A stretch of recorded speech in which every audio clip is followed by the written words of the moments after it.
The REC programme was designed to provide regional maps of the seafloor. This will include maps of the sediment type, the biological communities, so different animals, the distribution of rare species, and also archaeological features. And the way that these maps will be used in the future is to inform marine planning.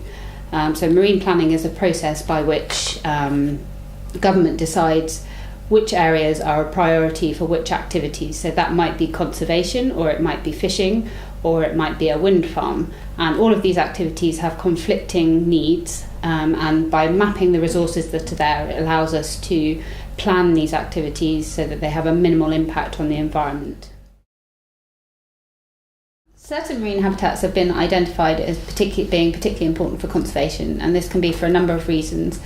Usually it's because they're particularly rare. It may not be rare in the UK, but they may be rare in a European context.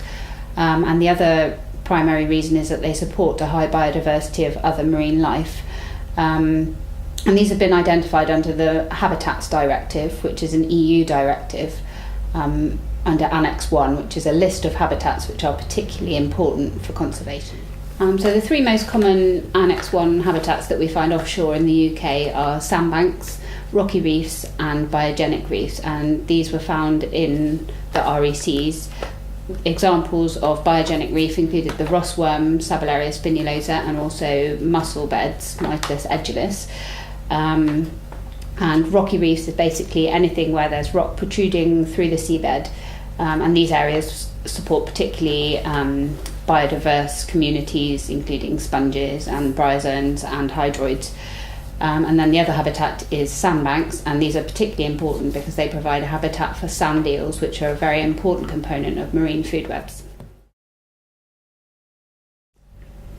Alien species are animals which have been introduced from outside UK waters. These usually come in ballast water in ships, but they can also be introduced in aquaculture products. One example of this is Crepidula fornicata, the American slipper limpet, which was introduced first in 1872 in Liverpool Bay.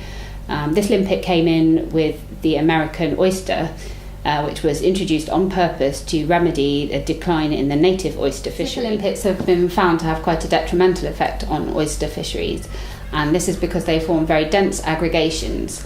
And where they form dense aggregations, they cause more fine material to collect in between the individual limpets, and they also produce feces and pseudo-feces, which increase the fine sediments, and this makes the substrate unsuitable for settlement of our native oysters.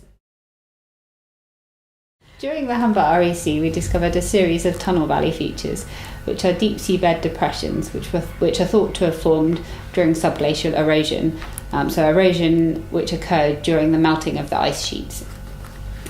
These features support quite unique communities, and we studied two of them in detail, which is the Silver Pit and the Sole Pit. What we found was extensive Ross worm reefs on the western flanks of the Silver Pit, which is the largest of the tunnel valleys. And these reefs are obviously an important conservation habitat, so this was a really important resource to find. In the Sole Pit, which is much more sandy, we found very high densities of bivalve communities. And the importance of these pit features is not only the habitats that exist within them, but also their physical structure. Because they're quite deep, they're very unlikely to be impacted by anthropogenic activities. A food chain is a group of animals which are related because each member of the food chain is eaten by the one above it in the food chain and eats the animal below it in the food chain. So it's just a single chain of animals which essentially eat each other.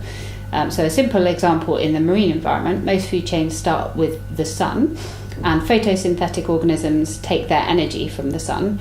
And in the marine environment, that's phytoplankton. Phytoplankton are eaten by zooplankton, which are small animals which live in the water column.